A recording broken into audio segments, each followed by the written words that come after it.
Welcome to the morning message. We're going to be speaking prophetically here today, and we're going to be calling in goodness and favor. How can we do that? How can we even do that, you say? Well, it's because we are saved. Now, what does that mean? Everybody talks about salvation, and it feels like kind of a circular word.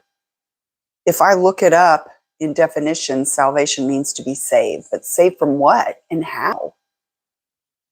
And we're going to go into depth about salvation, what it means, the beauty of it, and how you can have it if you don't have it already. And if you do have it, how you can expand your faith and actually use it now. So I'd like to start with a story about my mother, a true story. Me and my mother went to a museum of art in Athens, the Athens Museum of Art. And we traveled from the beginning of the exhibit where it showed the oldest paintings owned by the museum or on loan to the museum. And they were portraits, very photorealistic paintings of portraits of people, wealthy people, royalty, mixed with some still life, flowers, fruit. And then as you progressed, you came forward in time from, I can't remember exactly, but like their paintings were as old as like 1600s. So coming out of the Dark Ages into the Enlightenment, where wisdom and knowledge exploded on the scene in this Christian civilization. And the Enlightenment shows, again, the amazing photorealism paintings. But now we start stretching into sweeping landscapes, huge paintings, sweeping landscapes painted photorealistically. And then we march forward in the exhibit, me and my mother, in awe of the talent and training of these masters. And we come into mid-late 1800s, into Expressionism. And this is right before the modernist movement. And we still see sweeping landscapes. We still see still life. We still see portraits of people. But they take on a texture that almost gives them a feeling of energy, like they're vibrating. They're getting fuzzier. It's like it's getting fuzzier. They're no longer photorealistic, beautiful, expressive, lots of energy, even in the application of the paint, but they're beginning to become fuzzy. It's almost like the painting is about to split apart. And then we step into the next room of modernism. And the painting that was just fuzzy has completely broken apart in modernism. We're now in shapes and abstract paintings. There is no rhyme or reason here. It's exploring the possibility of anything and everything without form. And this is the beginning of our 20th century. Now, the exhibit ends here, but I know from my exploration in art, in the performing arts and visual arts, that we move into postmodernism, and we may even be in postmodernism now, where we've delved into darkness, and now we're exploring darkness and exploring how awful we are as people and how we need to get better and we need to be equal and all this stuff, which is true. Without God, we aren't much. We're mud and dust beings.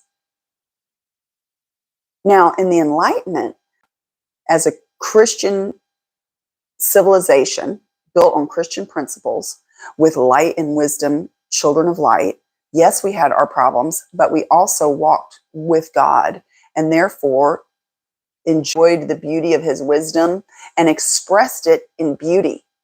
Now, in postmodernism and postmodernism, we've turned away from God, and now we're living in and of ourselves, and all we can express is darkness. Go figure. Well, children of light, I call you back to the light.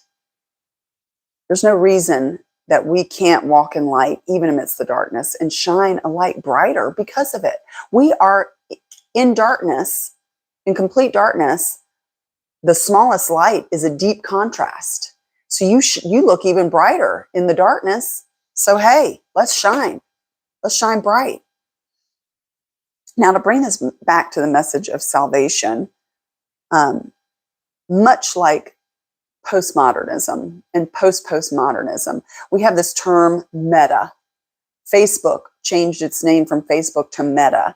And meta means self-reflexive. It means something speaking about itself, which very much defines the era that we're in. And to me, that's how salvation has always been defined since I was a kid in church in the 70s. Salvation. What does salvation mean? To be saved. How can you define a word with the word itself? It's like, that's not a definition at all. And I think the definition of salvation has been stripped because of our fear about what the gospel actually means. Gospel is good news. But we can't have that. We cannot have that because for whatever reason, that's not equal. And, we can't take pride in that. We want to be prideful in ourselves. We want to work hard so that we get the credit instead of working easy and God gets it. But anyway, all that to say, I'm going to pull out my Bible. Now I invite you to pull out yours. I'm in my digital Bible today that when I came back to my faith with the birth of my daughter in my 40s, I was aghast at anyone who would use their Bible on a tablet or phone. Like, how heathen are you as a Christian? In the same vein, who listens to worship genre? It's now its own genre, worship genre. It has drums in it. That's not hymns. But luckily, I think what changed it was out of necessity. For some reason, I put a Bible on my phone, and the first Bible I put on my phone, I'll share it with you. It may have had ads on it. I don't remember. It was so long ago. I may have spent $3 to take the ads off. And boy, it is my favorite. Maybe not. Maybe it was free. Maybe it's always been free. I can't remember. But I'll link that here. It's a King James Version Bible with a Strong's Concordance. So I've had other apps, Bible apps, and some of them do, some of them don't have the Strong's Concordance. What a concordance is basically a dictionary, a Bible dictionary for all of the Hebrew and all of the Greek, ancient Greek and Hebrew in the Bible. So I'm going to pull up my Bible and I'm going to go to Titus 2:11. For the grace of God that brings salvation has appeared to all men. For the grace of God that brings salvation has appeared to all men. So that's past tense. Titus is here in the New Testament, if you didn't know. 2:11 for grace. What is grace? That word in ancient Hebrew is charis, which is the root word of charisma. Like somebody who has charisma, they shine brightly. They people are magnetized to them. Grace, I also think of the ballerina who moves in grace. There's a flow to it and a beauty. In our definition here, it's graciousness of manner or act, gratifying to watch or be around. It can be abstract, concrete, literal, figurative, spiritual. So it's a word that crosses boundaries. Especially the divine influence upon the heart and its reflection in the life includes gratitude, acceptable, benefit, favor, gift, grace, graciousness, joy, liberality, pleasure, and thanks. And it's used interchangeably, grace with favor, thanks, and pleasure. What? So if we take that fullness of the word grace and apply it here for the favor of God, for the graciousness of God, for the liberality of God, for the pleasure of God that brings salvation. I'm going to open salvation here. So terion is the ancient Greek word, and it means defender, defense, salvation. Okay, so we're defended from what? What are we saved from? How are we saved? And so this grace brings salvation that has appeared to all men. That means it's past tense. So we already have it. We've already seen the grace of God. The truth is, the grace of God is every moment of our lives. We see the grace of God if we look. But the problem is that our language has defined these words so that it's hard to express the beauty of these ideas. And salvation, the salvation prayer, when we come to accept Jesus as our God, we can make it as complicated as need be, but in the New Testament, I'll have to look that up too and post it here, but in the New Testament, the easiest salvation prayer is to believe that Jesus was raised from the dead. If you can believe that Jesus was raised from the dead, then you are saved. Because God comes into you and brings that resurrection power into you. And you have the power and authority to speak in Jesus' name and change any situation. Anybody can whine to God about what they don't have, about how they're sick, about how their back hurts, about how, they're impoverished. They don't have any money. People are mean to them. But the person who has resurrection power, the literal power of God within them, can speak to death and bring it back to life, can speak to poverty and bring wealth, to speak into relationships and bring healing.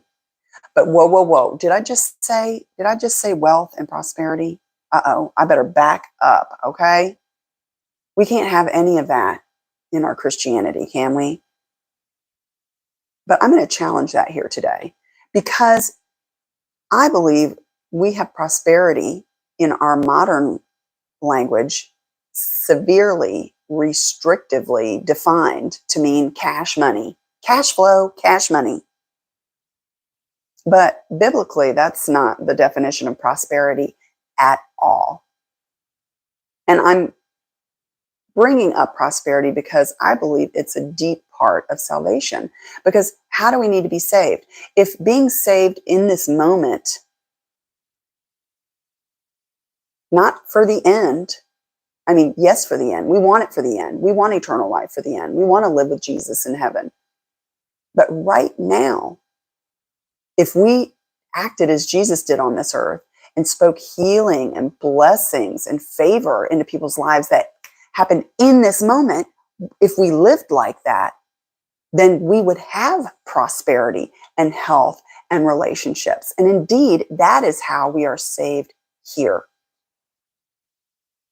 I want to look at the Old Testament word of salvation. So we're going to go to Psalm 91. One of the most famous psalms for protection. So when you're in a dark place, speak this out loud and see the vision that it gives you in your head, because vision with word is how we create our reality. And I'm going to speak this. I'm going to speak this from the perspective of me or our. We dwell in the secret place of the Most High and abide under the shadow of the Almighty.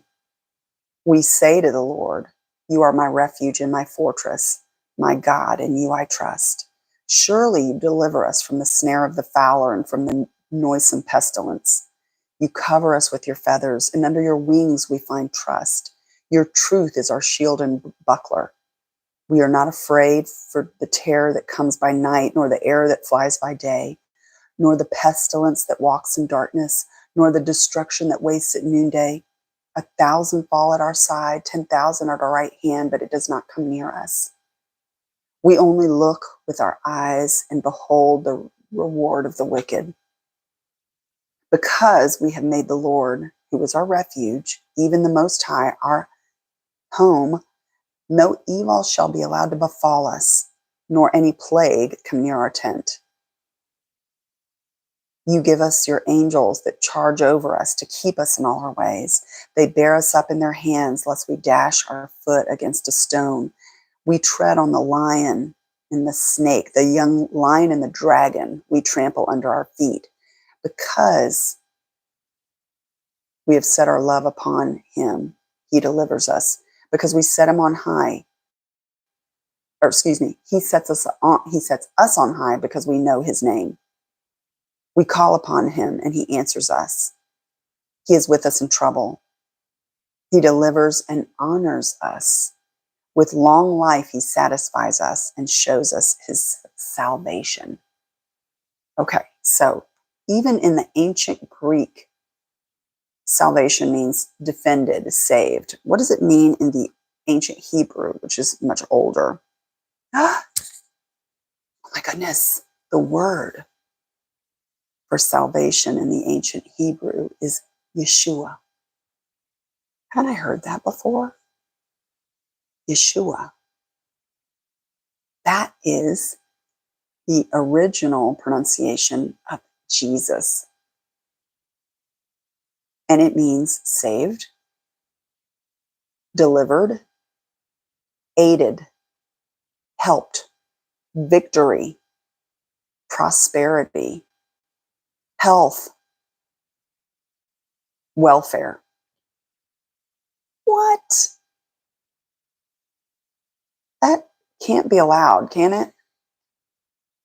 I mean, we're not allowed to walk in prosperity, or else people might accuse us of being the devil, just like they accused Jesus of being the devil, because he refused to walk in sickness or allow others around him to walk in sickness, impoverishment. Those were the big two. I mean, they even supersede relationship, because relationship is so impacted by our health and our welfare, isn't it? That if we have health and we have welfare, it's much easier to have wholeness in relationship. So I'm going to look up this word prosperity here in my Strong's Concordance. There are 17 results spanning the Old Testament. I'm going to go to the first one here. And what I found is in this particular Bible app, it's not necessarily the full list. So oftentimes there's more uses of the word prosperity, but for whatever reason, perhaps it's in the same book. They only use it one time from that book or from that verse or from the chapter. I'm not sure what the algorithm is, but it's not the complete list. But here in the first, use Deuteronomy 23, what did I say? 23:6. Okay. Prosperity.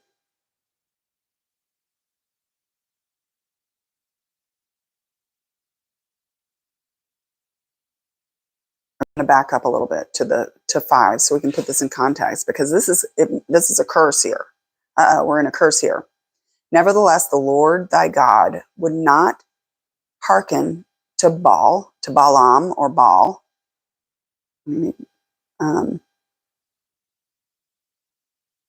a place that I want to say worship Baal, because why call yourself Balaam unless you love Baal, who is the old covenant version of a god, a false god, one that is not living. But anyway, okay. But the Lord thy God turned the curse into a blessing, because the Lord thy God loved thee. and they shall not seek their peace nor their prosperity all their days forever. Wow. So Balaam, those interested in worshiping other gods, they don't even seek peace or prosperity. Wow. Okay, so prosperity, what does that mean? Good in its widest sense. It's singular, it's plural. It's a good thing, a good man or woman. It's goods, like things,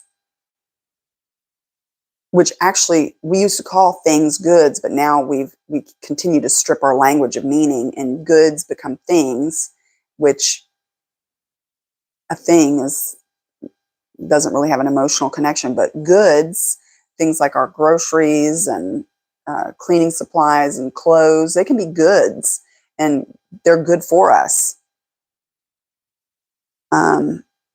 It can be used as an adverb: well, beautiful, best, better, bountiful, cheerful, ease, fair, favor, fine, glad, gracious, joyful, kindly, kindness, best, loving, merry, most, pleasant, pleasing, pleasure, precious, prosperity, ready, sweet, wealth, welfare, well favored. Used as prosperity, also good 361 times. So, there it is. Prosperity is here 361 times in the Bible, used interchangeably with the word good.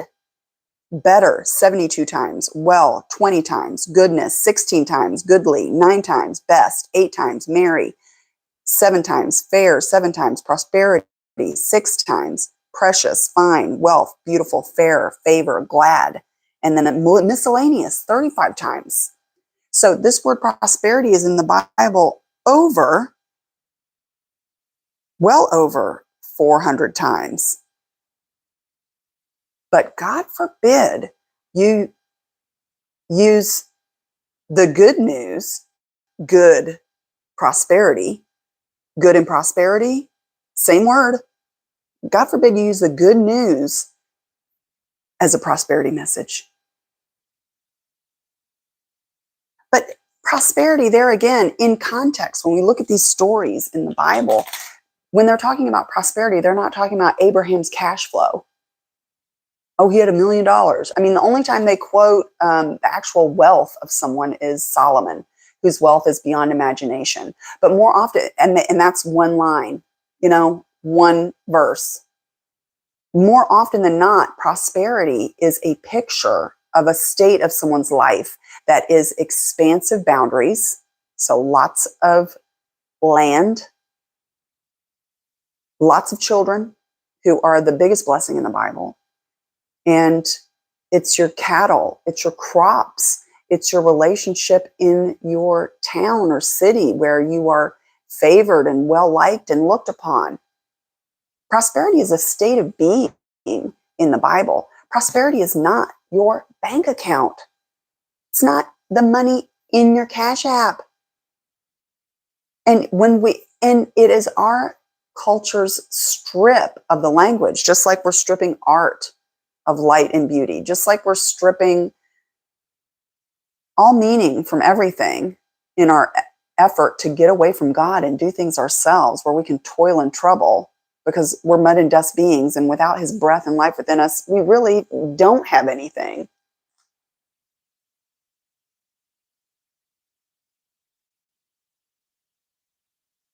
And the salvation prayer becomes much more active when we don't take it just because we don't want to go to hell. I mean, I look around and I see people in hell on earth right now. People in my neighborhood. I walk around at the bus stop with them and I can see by the looks on their faces that they believe they're in hell. It feels like hell, with wars and rumors of wars, giving up our peace so that we can look good to other people, look like we care. so we can virtue signal our own moral superiority. So we can work everything in our own power, which is nothing, which is a lot of manipulation and codependency. I want you to be saved now so that you can walk around and use this power within you as God wants you to talk miracles, to raise from the dead, to deny the sickness in this era of sickness. When somebody tells you that you have to run into your house and hide from death, you say, no, I don't accept that. And that is a prayer. You are speaking to the situation. You're not whining to God. You're raising from the dead. You're speaking prosperity into poverty. And you're doing it for yourself and everyone. And that is salvation. Can you believe that Jesus Christ was raised from the dead? You know, even if it sounds spectacularly illogical. In this life where we are far more spirit than we are body, it's not that hard to believe. The Bible calls death sleeping. What if we do lay down and sleep?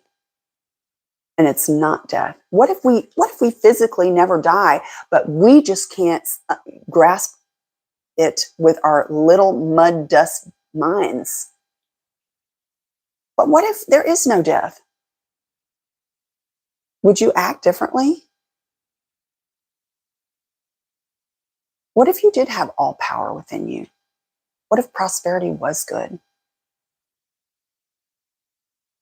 And an ideal to be acquired? What if peace was your birthright? And it is, if you can believe simply that God was raised from the dead.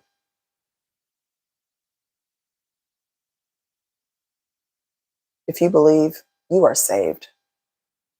And I celebrate with you. If you're choosing it for the first time at this moment, I celebrate it with you if you've done it a million times, but you've never understood its power till now.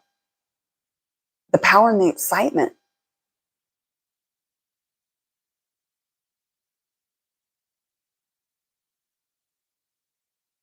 Well, I appreciate you being here with me today. I thank you. And I look forward to seeing you tomorrow. I will go more into this about how forgiveness works. Can you forgive yourself? What happens when God forgives you? What is our action in it? I'm going to talk more about the forgiveness side of salvation and how it impacts our health and our wealth tomorrow in our morning message. If this message has helped you today, I would invite you to give. I've linked here in the description how you can give to God is For Me so that we can spread this message and change people's lives and free the captives.